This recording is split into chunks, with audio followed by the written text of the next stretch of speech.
Bonjour, alors aujourd'hui nous allons corriger donc la séance concernant la réaction inflammatoire aiguë. Je vous rappelle les problématiques. Il s'agissait donc de savoir quels sont les acteurs qui interviennent lors de la réaction inflammatoire, c'est-à-dire quelles sont les cellules qui interviennent lors de cette réaction inflammatoire et comment se déroule cette réaction inflammatoire.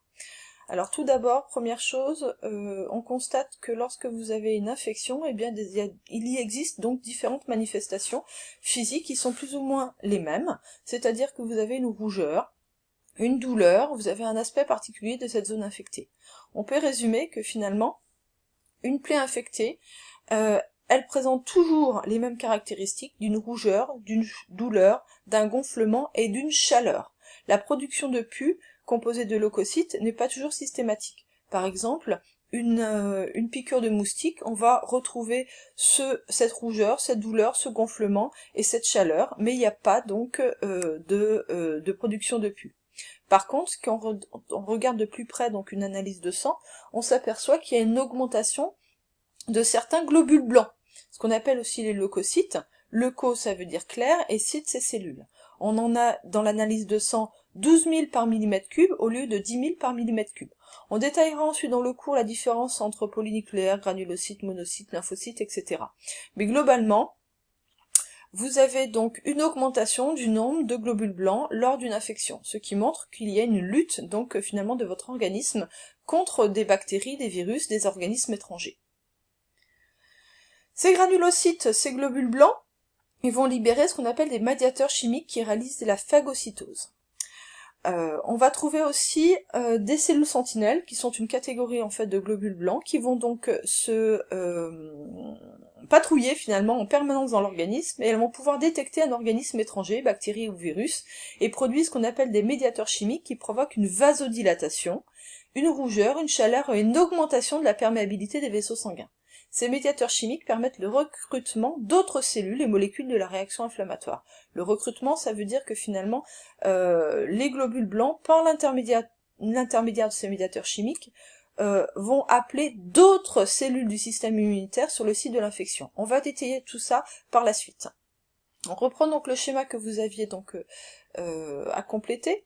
Donc on se retrouve au niveau donc de l'épiderme, qui est donc une barrière physique, mécanique, à la pénétration donc d'organismes étrangers. Et puis ici vous avez donc un corps étranger, une épine par exemple, qui est recouvert de bactéries. Donc là on a une porte ouverte à une contamination par une bactérie. Ces bactéries vont se retrouver dans un milieu favorable à leur développement, à leur multiplication. On trouve ici un vaisseau sanguin avec donc des globules rouges qui circulent dans ce vaisseau sanguin. On va trouver des cellules qui sont un peu plus grosses que les globules rouges, ce sont donc les globules blancs. On trouve aussi donc des terminaisons nerveuses au niveau de l'épiderme, sur n'importe quel épiderme finalement d'un organisme. Donc on a une innervation importante finalement de la peau. Suite à cette pénétration donc de ce corps étranger, multiplication des bactéries, eh bien vous avez une mobilisation de vos globules blancs. Comment se fait cette mobilisation? Eh bien on a ce qu'on appelle une vasodilatation. Le vaisseau va donc grossir, gonfler. Vous avez vos globules blancs qui vont se déformer et qui vont s'insinuer entre les cellules finalement des vaisseaux sanguins pour se retrouver à l'extérieur du vaisseau sanguin.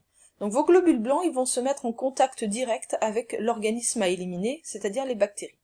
Cette sortie donc de phagocytes ou de globules blancs, c'est ce qu'on appelle la diapédèse. Suite à cette vasodilatation, donc ce gonflement, on a un gonflement de la zone infectée, on a donc une chaleur. La chaleur, la fièvre, ce sont les manifestations finalement d'une infection, et quand vous avez de la fièvre, ça signifie finalement que votre organisme lutte finalement contre les bactéries, les virus, contre une infection. Et le fait que vous ayez un gonflement de la zone, eh bien ça va entraîner donc aussi une stimulation de ce qu'on appelle les nocicepteurs, c'est-à-dire les récepteurs de la douleur, donc les terminaisons nerveuses. En même temps que vos globules blancs se retrouvent donc sur le site de l'infection, ils vont produire donc ce qu'on appelle des médiateurs chimiques, c'est-à-dire des molécules qui vont déclencher la phagocytose, mais aussi qui vont appeler d'autres cellules sur le site. C'est-à-dire qu'on va avoir un afflux de cellules du système immunitaire pour combattre donc l'élément à éliminer. Alors cette phagocytose, on va la détailler un peu plus en profondeur. Donc on voit aussi ici que vos globules blancs sont en contact direct avec vos bactéries. Si on regarde de plus près, en fait, une phagocytose, c'est simplement un globule blanc qui vient digérer complètement donc une bactérie. Sur ce schéma, on le voit très bien. Contact avec une bactérie. La bactérie se retrouve à l'intérieur d'une vésicule dans votre globule blanc. Vous avez ici des petits grains bleus qui représentent en fait des enzymes qui vont venir digérer votre bactérie, et les déchets de la bactérie vont se retrouver donc à l'extérieur de votre globule blanc. C'est ce qu'on appelle la phagocytose, qui est résumée donc ici avec ce schéma. En ce qui concerne le vocabulaire, c'est pareil, on le verra plus précisément dans le cours. Autre point important, c'était donc l'armoire à pharmacie avec l'aspirine, le dafalgan, l'ibuprofène ou le célestine. Ce sont des molécules que l'on prend communément chez soi lorsqu'on a une sensation de fièvre ou lorsqu'on a une douleur après une coupure importante ou autre chose. On va essayer de comprendre comment finalement l'aspirine ou l'ibuprofène réduisent la douleur et la fièvre. Alors pour information, le nom du principe actif de l'aspirine, c'est l'acide acétylsalicylique, dont on a la représentation moléculaire ici. Comprendre comment fonctionne l'aspirine, c'est passer donc par une modélisation moléculaire. Alors ici, vous avez une enzyme qu'on appelle la COX, qui fixe ici l'aspirine, mais il faut savoir que cette enzyme COX, elle peut aussi fixer une autre molécule qui s'appelle l'acide arachidonique. Pour comprendre comment fonctionne l'aspirine, il faut aussi comprendre comment fonctionne donc la COX avec l'acide arachidonique. Ici, vous avez donc ce schéma-là, qui est aussi dans votre livre, où on se situe donc dans une cellule inflammatoire, par exemple une cellule de l'épiderme, où on observe donc autour donc une multiplication donc de bactéries. Donc on situe ici l'enzyme COX sur ce schéma. Cette COX, elle fixe cet acide arachidonique comme sur le schéma ici, et elle transforme cet acide arachidonique en prostaglandine. La prostaglandine, ou les prostaglandines, sont des médiateurs chimiques. Et ces médiateurs chimiques, non seulement vont appeler d'autres molécules sur le site de l'infection, mais elles vont entraîner aussi une vasodilatation, donc un passage des globules blancs au dehors du vaisseau sanguin, vont entraîner donc la fièvre et la douleur qui en découlent. Donc le but finalement, pour éviter donc cette douleur et cette fièvre, c'est d'éviter que l'acide arachidonique se fixe finalement sur la COX, comme sur le schéma ici. Eh bien on s'aperçoit que l'aspirine, elle, de par sa configuration spatiale, elle va donc prendre la place de l'acide arachidonique dans la COX.